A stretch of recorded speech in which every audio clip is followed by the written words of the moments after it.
Good morning. Good morning Don't forget to subscribe at Widows Without Labels. at YouTube. Yes, and today we're going to be asking some questions to Cynthia because she went to Illinois last week for a celebration of life for her father-in-law. And Cynthia, tell us a little bit, what was your feelings? Well, I'm at peace that he passed. That's not a problem for me.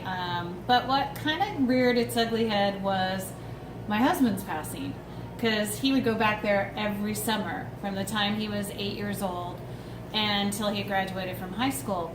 And so I'd been to the farm many times with David, but what I wasn't expecting was people to come up to me and talk to me about David. Mm-hmm. And they even had pictures of David. And it kind of brought back it was hard. I kind of got teary-eyed later on in the evening. It brought back David's dying more fresh again. And I thought to myself, wow, we don't think about these things when we're going to somebody else's celebration of life. Of course I knew there'd be talk about David, but I wasn't expecting it at the celebration of life. Right. So I grinned and bared it, and there was some funny stories. Good. But it also, later on, I kind of had to pay the price a little bit, and I had to go through grief. Yes. Not just for my father-in-law, right, but for my husband again. Yeah. So I wasn't expecting it. So. Yeah, well, I'm glad that you know how to deal with it. Well, what did I do, Letty? How you tell me? I called you. I know. Yes, isn't that amazing? So yes. Luckily, I have a really good friend. The first thing I wanted to do when I started feeling that way was to call Letty and talk it through with you. Right. And that helped me tremendously. Yes.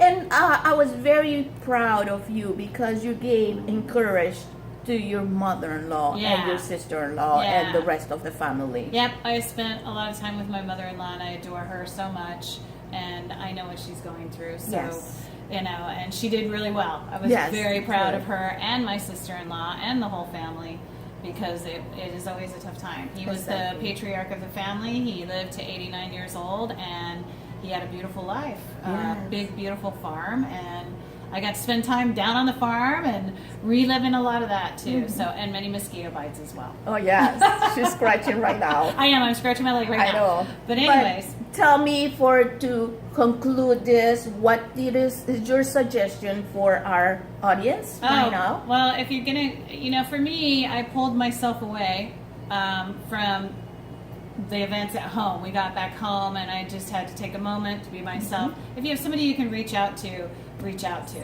Yes. If you have a safe person that's there that you feel you can share it with, just talk to them about it.